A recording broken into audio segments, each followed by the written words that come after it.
বিধানসভার লক্ষ্যে কমর বেঁধে ময়দানে মানসবাবু। ভেমুয়ার বাইকে চড়ে দুয়ারে দুয়ারে জনসংযোগ। সামনেই বিধানসভা নির্বাচন, তার আগে উন্নয়নের খতিয়ান নিয়ে এবং জনসংযোগকে হাতিয়ার করে কমর বেঁধে ময়দানে নামলেন রাজ্যের জলসম্পদ উন্নয়ন মন্ত্রী ডক্টর মানস রঞ্জন ভূঁইয়া। শনিবার পশ্চিম মেদিনীপুর জেলার সবং ব্লকের 10 নম্বর ভেমুয়া গ্রাম পঞ্চায়েত এলাকায় দিনভর অলিগলি চষে বেড়ালেন তিনি। কখনো পায়ে হেঁটে, আবার কখনো বাইকে চেপে পৌঁছে গেলেন সাধারণ মানুষের বাড়ির দরজায়। এদিন ভেমুয়ার আমদা শিবালয় মন্দিরে পুজো দিয়ে নিজের কর্মসূচির সূচনা করেন মানসবাবু। এরপরই তিনি বেরিয়ে পড়েন গ্রাম পরিদর্শনে।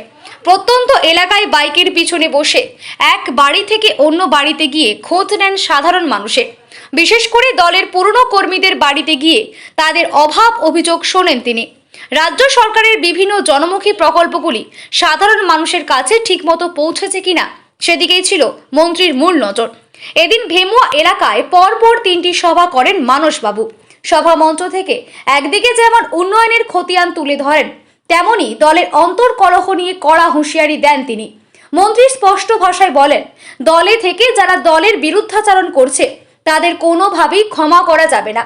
পদ বা ব্যক্তি কোনোদিন দলের চেয়ে বড় হতে পারে না। দলের স্বার্থে সকলকে ঐক্যবদ্ধভাবে মমতা বন্দ্যোপাধ্যায় ও অভিষেক বন্দ্যোপাধ্যায়ের পাশে থাকতে হবে। এদিন বিরোধীদের কড়া ভাষায় আক্রমণ করার পাশাপাশি বিজেপির ইন্ধনে নির্বাচন কমিশন এসআইআর ইস্যুতে যেভাবে সাধারণ মানুষকে হেনস্থা করছে তার বিরুদ্ধেও সরব হন। তিনি বলেন, বিরোধীদের সমস্ত কুৎসা ও অপপ্রচারের জবাব দিতে হবে আগামী বিধানসভা নির্বাচনে। সবংয়ের ভেমুয়া অঞ্চল থেকে তৃণমূল কংগ্রেস যাতে বিপুল লিড পায় তার জন্য বুথ স্তরের কর্মীদের একগুচ্ছ নির্দেশিকা দেন তিনি। নির্বাচনের দামামা বাজার আগেই মন্ত্রীর এই ম্যারাথন জনসংযোগ কর্মসূচি বেশ তাৎপর্যপূর্ণ বলে মনে করছে রাজনৈতিক মহল। সবং থেকে সব্যসাচী গুছাইতের রিপোর্ট, দ্য নিউজ এক্সপ্রেস। আমাদের মুখ্যমন্ত্রী মমতা ব্যানার্জির পাশে থেকে বাংলার মানুষকে রক্ষা করুন, ভেমুয়াকে রক্ষা করুন, ভেমুয়া অঞ্চলের সব গ্রামের মানুষকে রক্ষা করুন। এটা ফার্স্ট। আজকে ভারতীয় জনতা পার্টি, কেন্দ্রের সরকার, নির্বাচন কমিশন পশ্চিমবঙ্গের ভোটারদের উপর নির্যাতনের সাঁড়াশি আক্রমণ করছে। সবঙ্গে 28,000 লোককে নোটিশ দিয়া হিয়ারিং এ ডাকছে। মেয়ে, বুড়া বুড়ি, সংখ্যালঘু সবকে ডাকছে। নির্যাতন হচ্ছে, তাদের কষ্ট পাচ্ছে তারা। আমাদের মুখ্যমন্ত্রী এর বিরুদ্ধে প্রতিবাদ করেছেন, অভিষেক ব্যানার্জি আমাদের নেতা এর বিরুদ্ধে প্রতিবাদ করেছেন। আমরা সুপ্রিম কোর্টে গেছি। সুপ্রিম কোর্টে গিয়ে আমরা ফল পেয়েছি। নির্বাচন কমিশন ধাক্কা খেয়েছে, কেন্দ্রের সরকার ধাক্কা খেয়েছে, সেই অনুযায়ী আমাদের হিয়ারিং চলছে। কিন্তু দুঃখের বিষয়, পশ্চিমবঙ্গের উন্নয়নের টাকা কেটে দিয়েছে বিজেপির কেন্দ্রের সরকার। মেদিনীপুরের উন্নয়নের টাকা কেটে দিয়েছে, সবংয়ের উন্নয়নের টাকা কেটে দিয়েছে, ভেমুয়া 10 নম্বর অঞ্চলের উন্নয়নের টাকা কেটে দিয়েছে। তবুও আমাদের মুখ্যমন্ত্রী রাজ্যের বাজেটের টাকা থেকে উনি দিচ্ছেন। 481টা রাস্তা দিয়েছেন, সবচাইতে বেশি 10 নম্বর ভেমুয়া, 12 নম্বর বুড়াল। আরো রাস্তা দরকার। 134 কোটি টাকা দিয়েছেন রাস্তার জন্য। 31টা ব্রিজ দিয়েছেন, 100 কোটি টাকা। আলো দিয়েছেন, প্রচুর পানীয় জলের লাইন দিয়েছেন, কিন্তু 40 ভাগ এখনো জল দিতে হবে। 85টা রাস্তা আরো করতে হবে। চলছে উন্নয়ন। বাড়ি দিয়েছেন 9,024টা গত বছর, এবছর আসছে 16,000। তা সত্ত্বেও মুখ্যমন্ত্রী বলেছেন যে গরিব মানুষরা মাথার উপর ছাদ নাই, আস্তে আস্তে প্রত্যেকের করে দেওয়া হবে বাড়ি। আর লক্ষ্মীর ভান্ডার আমার মেয়েরা মা লক্ষ্মী হিসাবে পাচ্ছেন। মেয়েরা কন্যাশ্রী পাচ্ছে পড়ার জন্য। 18 বছর হলে 25,000 টাকা। বিয়ের সময় আজকে রূপশ্রীর 25,000 টাকা আমরা দিচ্ছি। আজকে একটা বড় রাস্তা মঞ্জুর করে দিয়েছেন কয়েকদিন আগে, 5,84,00,000 একদম বলপাই থেকে শিমুলতলা 9 থেকে 10 এখান থেকে যাতায়াতের দারুণ সুবিধা হবে। আমি তাই 10 নম্বরের মানুষকে হাত জোড়ো করে বলে দিয়ে গেলাম, এরপরও যদি কোনো কষ্ট থাকে, কোনো ফাঁক থাকে আমাদের জানান, পঞ্চায়েতকে জানান, পঞ্চায়েত প্রধানকে জানান, নেতৃত্বকে জানান। দেখবেন আমরা আপনাদের বাড়ির চাকরের মতো কাজ করব।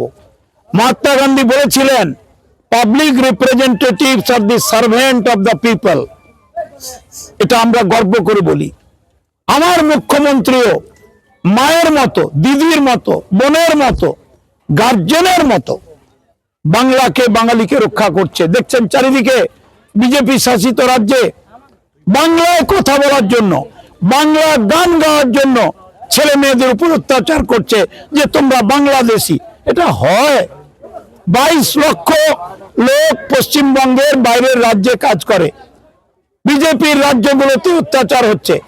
মুখ্যমন্ত্রী বলেছেন 1,50,00,000 লোক বাইরের প্রদেশের পশ্চিমবঙ্গে কাজ করে, আমরা তো তাদের টোকা মারি না।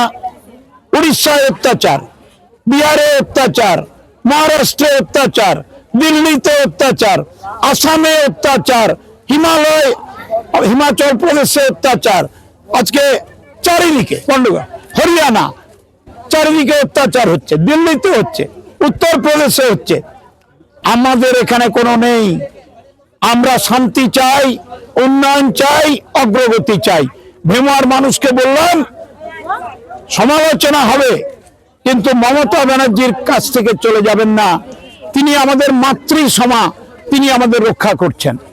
এসআইআর এর হিয়ারিং এর নাম করে বিভিন্ন জায়গায় কিন্তু প্রতিবাদ চলছে। আজকে পিংলা বিডিও অফিসে দীর্ঘদিন ভারতীয় সেনাবাহিনীতে কর্মরত তাকেও মানে হিয়ারিং এ ডাকা হয়েছে। ঠিক বলেছেন, একদম ঠিক বলেছেন। 5টা 6টা নির্বাচনে ভোট দিচ্ছে, তাকেও ডেকে হ্যারাস করছে। নিজেরা ভুল করেছে। যেমন কেদার চন্দ্র মাইতি, কেদার মাইতি করে দিচ্ছে, চন্দ্র নাই। আচ্ছা, দোষটা কার? আমার না নির্বাচন কমিশনের? বলুন।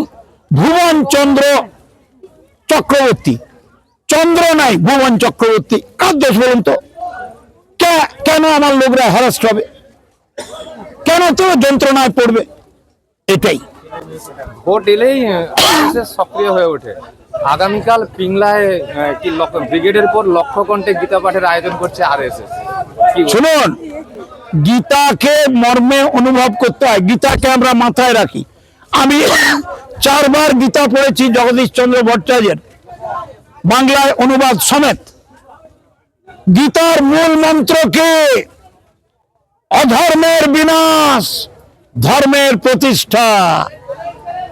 শ্রীকৃষ্ণ অর্জুনকে যুদ্ধক্ষেত্রে যা যা বলেছিলেন সেইটাই গীতায় লেখা আছে। অধর্ম করছে কে? ভারতীয় জনতা পার্টি। ধর্মের প্রতিষ্ঠার লড়াই করছে কে? তৃণমূল কংগ্রেস, মমতা ব্যানার্জি। এইসব করে পশ্চিমবঙ্গের সাম্প্রদায়িক সম্প্রীতিকে, হিন্দু মুসলমানকে ধ্বংস করা যাবে না। তারা জানে তাদের রক্ষাকর্তা মমতা ব্যানার্জি। নন্দীগ্রামে যে সেবাশ্রয় ক্যাম্প, ইতিমধ্যে কিন্তু সেবাশ্রয় ক্যাম্পে নন্দীগ্রাম বাসীরা যাচ্ছেন, বিপুল সাড়া পাচ্ছেন।